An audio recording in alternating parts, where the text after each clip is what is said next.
కుంభార్తిక్యముదవత్పయామి చుట్టూ నీళ్ళు పెద్దలు తిట్టించేసేయండి. సరిగ్గా కూర్చొని నైవేద్యాల మీద కొబ్బరికాయల మీద నీవిధులు కరివండి.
శ్రీమాత్రే నమః జపం ఏదైతే మనం చెప్తున్నామో ఆ జపాన్ని ఈరోజు ఒక సంఖ్యగా ఎక్కువ చేయండి.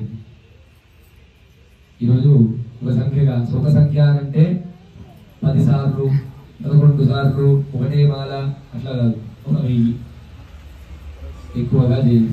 అంటే ఈరోజు స్పెసిఫిక్గా ఈరోజు స్పెషల్గా వచ్చినటువంటి అమ్మవారు కాబట్టి దీంట్లో ఉండేటువంటి కాత్యాయని అంటే కనక వృష్టిని కురిపించేది కాత్యాయని. కనక వృష్టి అంటే ఏంటిది?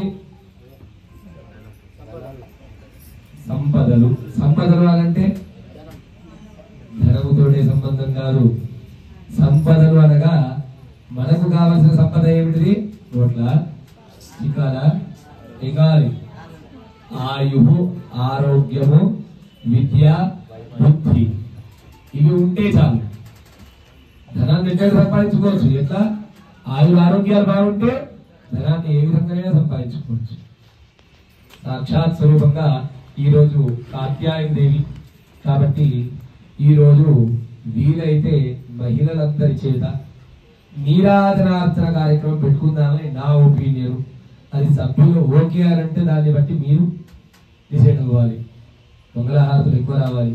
ఇక పొద్దుదాకా వస్తున్నాం కదా, ఎందుకులే ఇద్దరంగా చూడే మంగళహారతి పట్టుకోవాలి మాత్రం ముంగడికి కాకుండా పట్టుకొస్తే మంచిగా పట్టుకు రావాలి.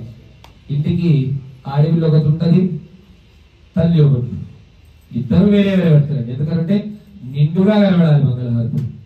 ఆ విధంగా ఉండేటట్టుగా చూసుకోనండి. సాయంకాలము 8 గంటలకు 7 గంటలకు పూజా కార్యక్రమం ప్రారంభమవుతుంది. కాబట్టి 8:15 వరకల్లా నీరాజనార్చన కార్యక్రమంతో సహా మనకు పూర్తి అవుతుంది. నిన్న సాక్షాత్ స్వరూపంగా ఎవరి కళ్యాణం అయింది? వెంకటేశ్వర స్వామి. బయట వెంకటేశ్వర స్వామి కనబడి ఉండొచ్చు, లోపల ఆ సాక్షాత్ స్వరూపమే అమ్మవారు కూడా కనబడ్డాడు. చూసిరా నిన్న? ఎందుకంటే కనబడ్డాడు? దుద్దులు కట్టుకొని, దుద్దులు పెట్టుకుందా లేదా? ఆ దుద్దులతోటి అమ్మవారు ఎలా కనబడ్డది?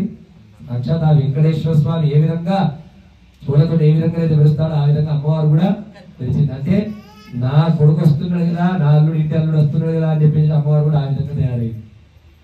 కాబట్టి ఆ సాక్షాత్ స్వరూపంగా నిన్న అంగరంగ వైభవంగా వివాహం మనము ముగించుకున్నాము. తదుపరి శుక్రవారం అంటే ఇప్పుడు రేపు మనకు హవన కార్యక్రమం, అమ్మవారిది యజ్ఞయాగ కార్యక్రమం పెట్టుకున్నాము. కాబట్టి యజ్ఞయాగంలో కూర్చునేటువంటి వాళ్ళందరూ కూడా సభ్యులు ముందట్టుగా ఎంతమంది అనేటువంటిది లేదు, ఎంతమంది అయినా సరే వాళ్ళ దగ్గర పేరు నమోదు చేసుకోనండి. అంటే స్పెసిఫిక్గా టైం చెప్పాలి, ఇంతమంది అవుతున్నారు నాకు చెప్పాలి. దాన్ని బట్టి నేను అక్కడ హోమగుండాలు కూడా ఏర్పాటు చేసుకోవాలి. కాబట్టి ఎవరెవరైతే కూర్చునేటువంటి వాళ్ళు యోగ్యతగా ఉన్నారో వాళ్ళందరూ కూడా కూర్చోవచ్చు. కూర్చున్న తర్వాత ఒక హోమగుండం మాత్రం స్వాములకే కేటాయించింది ఉంది. అంటే స్వాములు అంటే మాల వేసుకున్నోలేనా కాదు, కడువా వేసుకున్నటువంటి వాళ్ళు కూడా స్వాములతో సమానమే. ఆ విధంగా చూసుకోనండి. తప్పనిసరిగా అందరూ కూర్చునే విధంగా ప్రయత్నం చేయండి. అదేవిధంగా మనకు రేపటి కార్యక్రమం ముగిస్తే మళ్ళీ మంగళవారం నాడే కార్యక్రమం ఉంది. ఏముంది మంగళవారం నాడు? స్వామివారు వస్తున్నారు. ఆ కార్యక్రమానికి అందరూ కూడా విచ్చేసి మీకు తెలిసిన వాళ్ళకు చెప్పి అమ్మవారి కృపకు పాత్రత కావాలి. స్వామివారు వస్తున్నారు, అంత దూరం నుంచి ఆయన వస్తున్నారు. ఆయనకు మనం ఏమి ఇయ్యలేం, ఆయనకి ఇయ్యాలంటే సరిపోదు. ఎందుకనంటే అటువంటి మహనీయమైనటువంటి వ్యక్తి మళ్ళీ దొరకడు, మళ్ళీ మన గ్రామానికి రమ్మన్నా రారు. ఎందుకు అనంటే అటువంటి మహిమాన్వితమైనటువంటిది. ఇప్పటి వరకు కూడా అంటే నేను దానికి శిష్యుని అని చెప్పుకోవడం కాదు, తను చేసినటువంటిది 30 సంవత్సరాల భోజనం మానేసి టిఫిన్లు అనేటువంటిది మానేసేసి 15 సంవత్సరాలు పూర్తి అయింది. ఓన్లీ చాయ్ మీదనే, అది కూడా 2 పూటలు మాత్రమే. అదే తాగి స్వామివారు మరి ఇక అంత తాగుతారు కదా, యాడో గిడిదిగిడని 20 కిలోమీటర్లు తిరుగుతారు అని అనుకోకుండా ఆయన ఇక్కడికి మొదలు పెడితే కాశీ వరకు కూడా అదే సుమోలో, అదే టాటా సుమో, అది ఇప్పటిది సుమో కాదు, అది ఇప్పటిదో ఉంది. ఆ సుమోలోనే మనం ఏసీ పెట్టుకొని ఆ కార్లలో తిరిగిన ఇంత మొహాలంతా వాడిపోదు. అటువంటి మహిమాన్వితమైనటువంటి అంత మహనీయుడు అటువంటి ఏసీ లేకుండా అటువంటి దాంట్లో వచ్చిన ఆయన ఇప్పటి వరకు కూడా ఎప్పుడు కూడా ముఖములో తల లేదు అనేటువంటి రోజు లేదు. కాబట్టి అటువంటి మహిమాన్వితమైనటువంటి వ్యక్తి వస్తున్నారు. కాబట్టి అందరూ కూడా సాంప్రదాయ దుస్తులు, ఎవరు మగవాళ్ళందరూ కూడా కిందికి పంచ ఉండాలి, పైకేరి కనువ ఉండాలి, ఏది అవసరం లేదు. అదేవిధంగా మహిళలకు సాంప్రదాయ దుస్తులు, జడ వేసుకోవడాలు. ఇక ఎట్లా పడితే అట్లా వస్తారంటే గాజులు లేకుండా వస్తే మాత్రం నేను ఇప్పుడు ఏ విధంగా కూడా నాకంటే రెట్టింపు పెట్టుకుంటారు, ఆలోచించుకోండి. అది తప్పనిసరిగా మీ కుటుంబ సభ్యులు ఇక్కడ కూర్చున్నటువంటి వాళ్ళందరూ నాకు తెలిసినటువంటి వాళ్ళే. మీ ఆయనలను దొరకరండి, ఆ ఒక్కరోజు ఏం కాదు, అర్థమైందా? మీ గురించే ఆలోచించి బతుకమ్మ నాడస్తారంటే వద్దని చెప్పిన. కాబట్టి సతీ సమేతంగా రావాలి, అది ముందుగా గుర్తుపెట్టుకోండి. ఈ సభ్యులు ఉన్నారు, సభ్యులలో కూడా కొందరు తన భార్యలను దొరకస్తలేరు, తొలక రావాలి ప్రతి ఒక్కరు కూడా.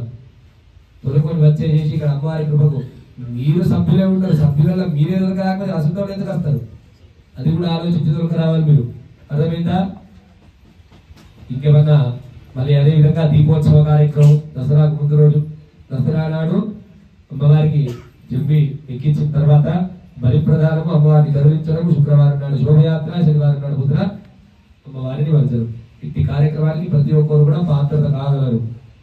ఆడవాళ్ళు కొంచెం ఈసారి కోలాటాలు మా గల్లీలనే వేస్తాం అమ్మారు అయ్యేంత వరకు పెట్టుకోకండి, కొంచెము బయట గల్లీ కూడా వచ్చేసేసి అవసరం ఉంటే కారు కానీ ట్రక్ కానీ మనం పంపిస్తాము, ఆడదాకా వచ్చి ఇంత కార్యక్రమాన్ని అక్కడ కూడా కోలాటాలతో వేసి సాగుతుంది. అంటే మరీ ఎక్కువ అంతటా చేయకండి, వెళ్ళి ఒక చౌరస్తాలో ఒక దగ్గర చేస్తే ఏంటంటే ఒక నలుగురు చూసే విధంగా చెయ్యండి. జగదంబ విశ్వపాలిని మాతాకి బోల్ భవానీ మాతాకి జై జగదంబ జై జగదంబ.